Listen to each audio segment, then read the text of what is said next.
Chapter 1. The Stag in the Winter Forest, Part 1 of 2. Prologue. They said he died. No one ever found the body, just the car, wrecked, scorched, abandoned by the sharp bend on the road between Halebridge and Elston. The car caught fire, they said, after hitting a pine. The police wrote it off as an accident. Locals muttered condolences. His widow cried, and James Rawls, the family friend, held her by the shoulders as the coffin was lowered into the earth. But the coffin was empty. That night, while fire consumed steel and glass, the man, the one they would later call the Ghost of the North, lay in a ravine 100 yards down from the road. Broken, bleeding, but alive.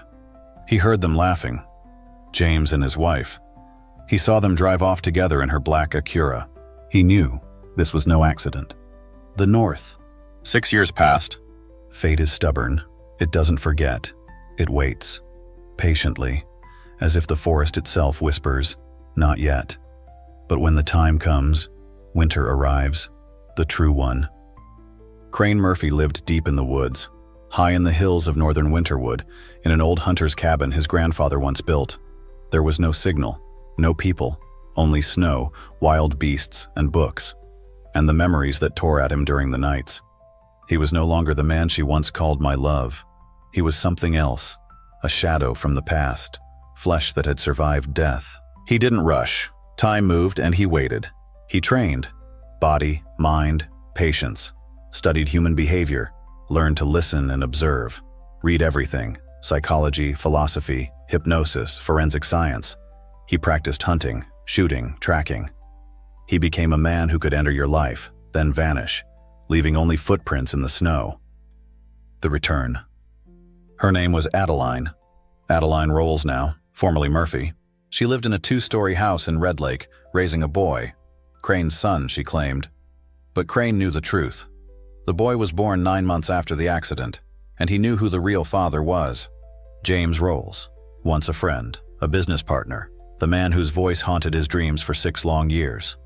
Crane returned to town in the fall, under a different name. Bearded, changed. He watched, first from afar, then closer. Adeline ran a family blog, sweet, cheerful, fake. James was now a rising local politician, the perfect couple.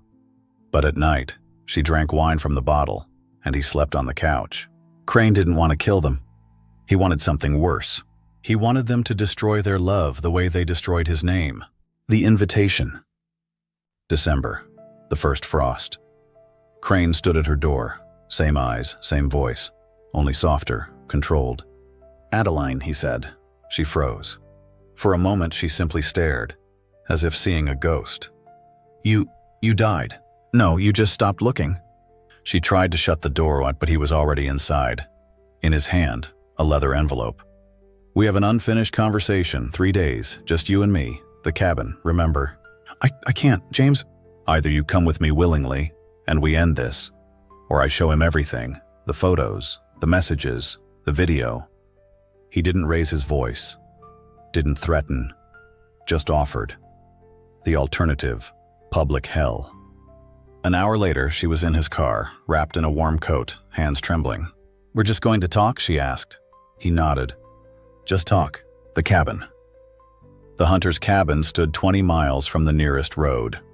Wooden, low-ceilinged, with an old stove, 2 beds, and 1 mirror on the wall. Once, they'd spent their first night there. Once, she said the scent of pine was her favorite. Now it smelled like fear. Crane was polite, made tea, lit the fireplace, even offered her a blanket. He didn't bring up the past, just watched, studied, tested.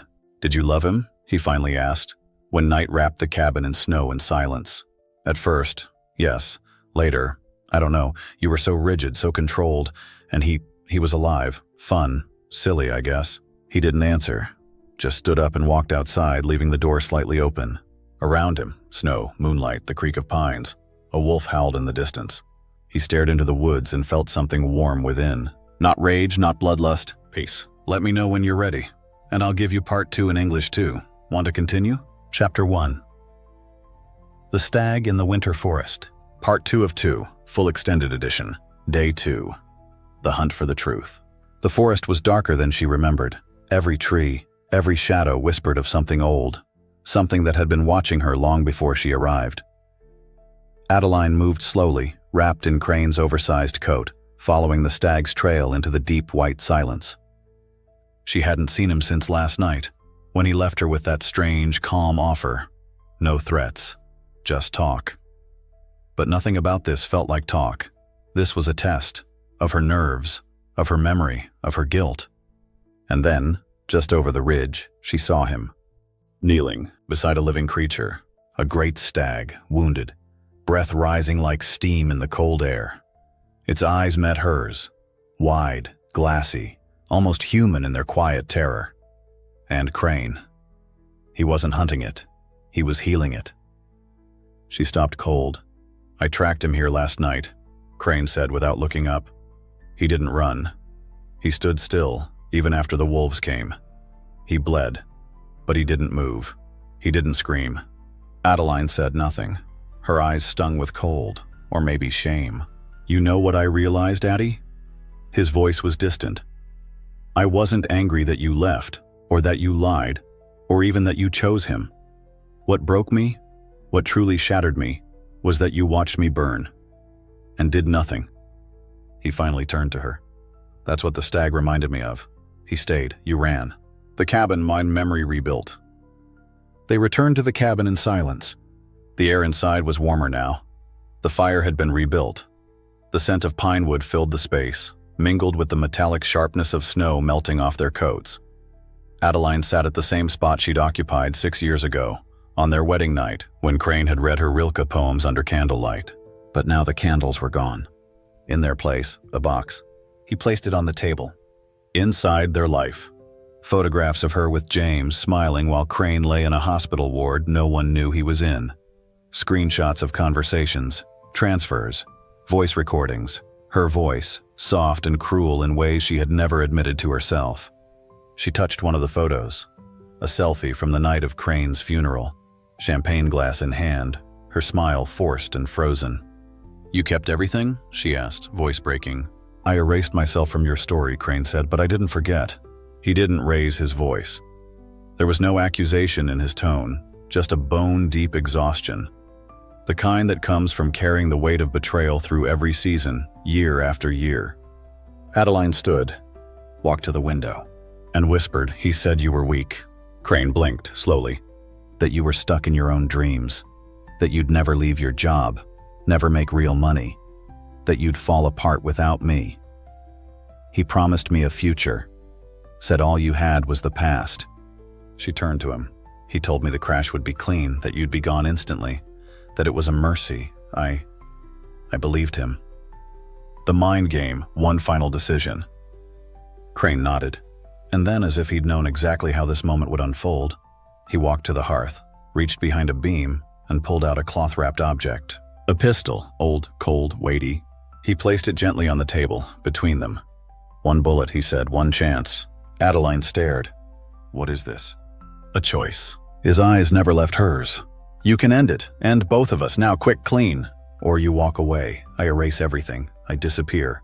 You go back to your son, to James, to your perfect lie." Her hands trembled. The air between them crackled. The fire flickered. She reached for the weapon. Touched it. Paused. "Do you want me to kill you?" she asked, tears streaking down her cheeks. Crane tilted his head. "No, I want you to see yourself." She dropped the gun, fell to her knees. "I'm sorry," she whispered. "I was afraid. I wanted more. And when I realized what I'd done, it was already too late." Crane stood, took the pistol, ejected the bullet, walked to the fire, and dropped it in. With a hiss, it vanished in flame. Epilogue, the quietest revenge. The next morning, he drove her back to town. No words were spoken, no music played. When they reached her house, she turned to him. "Will you tell him?" she asked. He didn't answer. Just looked out at the street, where her son's bicycle lay tipped on the frozen grass. "He'll find out," Crane said at last. "From you, or not at all. That choice is yours now." She stepped out. He never looked back. A month later, headlines erupted across local media. James Rolls resigns amidst embezzlement allegations and private scandal. Anonymous documents, voice memos, and financial data were leaked to multiple sources. Investigations pending, no suspects identified. But Adeline knew, and every night she returned to her window, looked toward the north, toward the forest, toward the shadow she knew was still out there, not hunting her, not haunting her, just watching. Because the cruelest revenge isn't violence. It's truth. Unforgettable, unforgiving, undeniable. Like winter.